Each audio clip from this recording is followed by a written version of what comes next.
under tab 1, page 1. So moved. Is there a second? Second.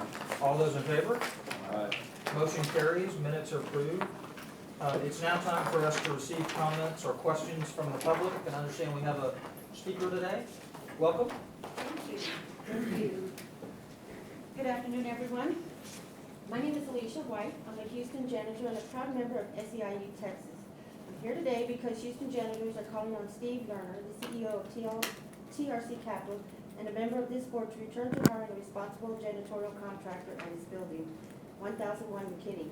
Nearly a dozen janitors were displaced, and one longtime janitor, Olga Villegas, lost a good union job as a result of switching to a new janitorial contractor at the building in May. As a prominent and active member of the Houston business community, we believe that Lerner and TRC Capital should be leading the way in corporate stewardship and accountability, not squeezing janitors for an extra buck by hiring a janitorial contractor who is not required to guarantee the same pay and benefits that union janitors have fought hard for in Houston.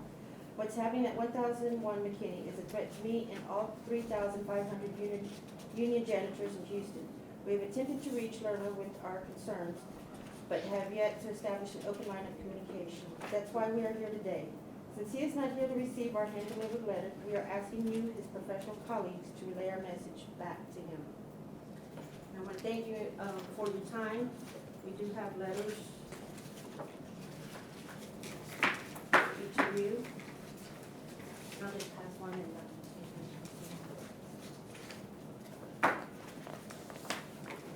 Thank you all for your attention and your time, and I appreciate the opportunity. You bet. Thank you very much. Is there anybody else that would like to speak, or we good?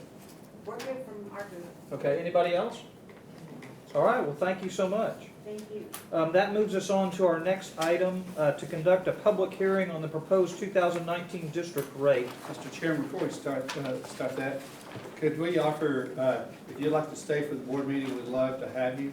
But if you would like to leave, go ahead, you won't offend us. So, thank you. Or you can hear a very exciting discussion of a tax rate. I would love to stay, but I have a building to attend to. All right. Well, thank y'all so much for your attendance. So the next item is found under tab 2, page 4. Thank you. Thank you. Thank you. Thank you. And at this point, I'd like to call the public hearing to order and ask John Breeding and Matt Dustin to present public hearing materials. Okay. Thank you very much. Very quickly, I'm going to give you just a quick overview of where we are in the process and what you have done today. On June 26th, you approved a budget where we had forecast values of a little over $6.4 billion of property values in this area. You approved that budget based on a projected tax rate of 0.414345, generating a little over $9 million in revenues broken out in debt service and in operating funds. That occurred in June, even before property values had been certified. On September 25th, you authorized us to publish in the local newspaper notice of this public hearing for the purpose of today adopting a tax rate. We are now in the public hearing portion of that process. That notice appeared in the Houston Chronicle on October 2nd, as prescribed by the Texas state laws. And just going over a couple of things that kind of reflect back what we have done. I think you obviously, I can't standing here, can't read this, but this is the property values in this area over the beginning way back in 2005 to today. This is a chart that reflects that, and you can see that in the sort of the downturn of 2008 down to 10, and it's starting to grow again.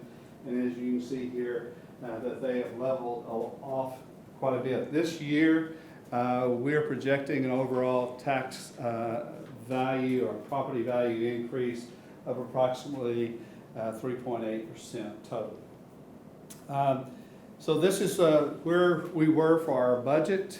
This is where we are at this point in levying tax, 6.4 billion in terms of value for the area, 6.4 down to the next level of about 70 million. If we take those, apply our tax rate that we had proposed, revenues, we actually are proposing today that the tax rate would be a little bit different than what we approved in our budget. That actually could lower our debt service tax rate and slightly dedicate more funds of that to the operating funds, keeping it within the 0.14345 tax rate.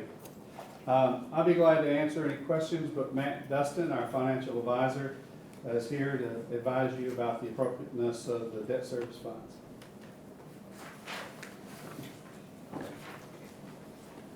Good afternoon, everybody. I've handed out our presentation. I think it's also included in your binder. They're identical, so no need to look at one or the other. We have basically verified and calculated the figures that John just presented to you that were provided to us from Shannon. We verified the appraised values for the year. The 6.469 billion is the number from the appraisal district, so that's the denominator for this calculation. And since you're keeping your total tax rate the same each year, the only calculation that we need to make is just how we split it up between debt and operations. And we're aligned with Shannon's calculations for the 0.04856 pennies for debt service and the remainder for O&M. This leaves you, if you look at the last page of my report, the far right-hand column shows you what the leftover cash, how well that covers the following year's debt service payments, or the following year's debt payments. And right now you're covering that with cash left over at 12%, and you're getting better slightly every year after that because your debt is kind of descending from now. We're assuming there's no further growth to assess values. We're assuming the tax rate stays the same. So this analysis is very conservative. Just assumes the status quo. How well are you covering your debt through final maturity on these bonds? And as you can see, it's starting at a fairly thin coverage level of 12%, but growing from there to something healthier about 5 years from now. And then by the time you reach the end of your maturity schedule, we would be talking about lowering the tax rate at that point. We're selling more debt. So this doesn't assume any more debt. There could be debt on the horizon, but this assumes no more debt, and your tax rate currently is adequate to cover it. So that's our analysis. Let me know if you have any questions. Any questions? Good trend. Mr. Chairman, I think that without any questions, without any public comment signed up, that we can close the public hearing. Okay, with that, we'll adjourn the public hearing and go on to our next item, which is to consider adopting order levying taxes for 2019. That's found on page 9, under tab 2. And I guess we need Stephen to tell us about it, please.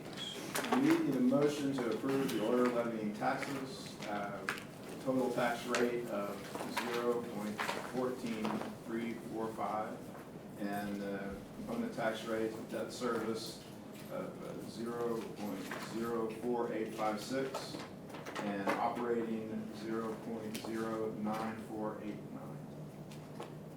A motion to approve an order levying taxes with those component tax numbers.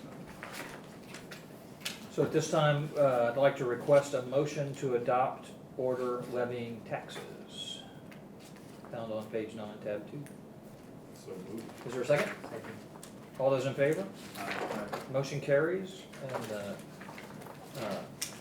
taxes are adopted, or the order is adopted. So that moves us on to consider amending the district information form and authorize appropriate action. Stephen, can you tell us about what's on page 11? Appropriate action is we have to file the Harris County deed records, but the district information form has to be updated once a year to reflect our new tax rate and the current outstanding amount of debt. And what this does is anyone that purchases property in the district will be put on notice of what our tax rate is and how much outstanding debt we have. This is a form we must approve every year and have. Required by state law to approve this form every year and record it with Harris County Deed Records. Any discussion, questions, comments? If not, could I request a motion to amend the district information form and authorize appropriate action? So moved. Is there a second? Second. All those in favor? Aye. Okay, motion carries. That brings us to the end of our agenda, and so we can adjourn Harris County Improvement District number 1. Thank y'all so much.